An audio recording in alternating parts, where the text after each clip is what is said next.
নমস্কার বন্ধুরা, আর জি কুকিং চ্যানেলে আপনাদের সবাইকে স্বাগত। আজ নিয়ে হাজির হলাম নিরামিষ পুঁইমিটুলির একটা অসাধারণ রেসিপি। আমি এখানে 250 গ্রাম পুঁইমিটুলি ছোট ছোট করে কেটে ধুয়ে জল ঝরিয়ে নিয়েছি। গ্যাসে কড়াই বসিয়ে গরম করে তেল দিয়ে দিলাম। তেলটা গরম করে আমি এখানে কিছুটা বড়ি ভেজে তুলে নেব। বড়িগুলোকে আমি লাল লাল করে ভেজে নিয়েছি। বড়িগুলো আমি তুলে নেব। বড়িগুলো তুলে নিয়ে এই তেলের ওপরে ফোড়নে দেব একটা শুকনো লঙ্কা আর অল্প একটু পাঁচফোড়ন। এবার কেটে ধুয়ে রাখা আলু দিয়ে দিলাম। আমি এখানে 3টে ছোটো সাইজের আলু ছোট ছোট টুকরো করে কেটে ধুয়ে রেখেছিলাম। আলুগুলো বেশ সময় নিয়ে একটু ভেজে নেব।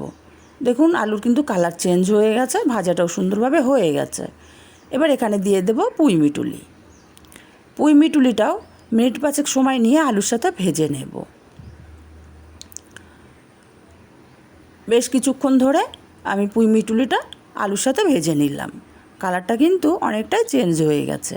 এবার এখানে দিয়ে দেব আমি আগে থেকে একটু আদা, জিরে আর কাঁচা লঙ্কা একসাথে পেস্ট করে রেখেছিলাম। দিয়ে দিলাম সামান্য হলুদ আর স্বাদ মতো লবণ। এবার খুব ভালো করে কষিয়ে নেব মশলার সাথে আলু আর পুঁইমিটুলিগুলো। বেশ কিছুক্ষণ আমি কষিয়ে নিয়েছি।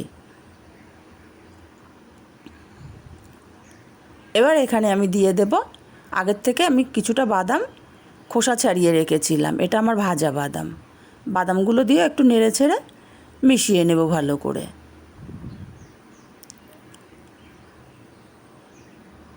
এবার দিয়ে দেব মিক্সচার ধোয়া অল্প একটু জল। জলটা দিয়েও আমি পুঁইমিটুলিটা আরও কিছুক্ষণ কষিয়ে নেব। তরকারিটা যত বেশি কষানো হয় খেতে ততটাই ভালো লাগে। বেশ কিছুক্ষণ সময় নিয়ে কষিয়ে নিয়ে দিয়ে দিচ্ছি পরিমাণ মতো জল। আর এখানে জল খুব বেশি দরকার নেই, কারণ আলুটা কিন্তু অনেকটা সেদ্ধ হয়ে গেছে। পুঁইমিটুলি সেদ্ধ হতে বেশি টাইম লাগে না। নেড়ে চেড়ে মিশিয়ে ঢাকা দিয়ে রান্না করব মিনিট 3 জন্য। 3 মিনিট পর ঢাকাটা খুলে নিলাম। একটু নেড়ে চেড়ে দেবো আগে ভালো করে। এবার এখানে আমি দিয়ে দেবো 3টে চেরা কাঁচা লঙ্কা আর 1 চামচ চিনি, আর দিয়ে দেবো ভেজে রাখা বড়িগুলো। ভালো করে নেড়ে চেড়ে মিশিয়ে নেব। মিশিয়ে আমি আরও 2-3 মিনিট ঢাকা দিয়ে রান্না করব।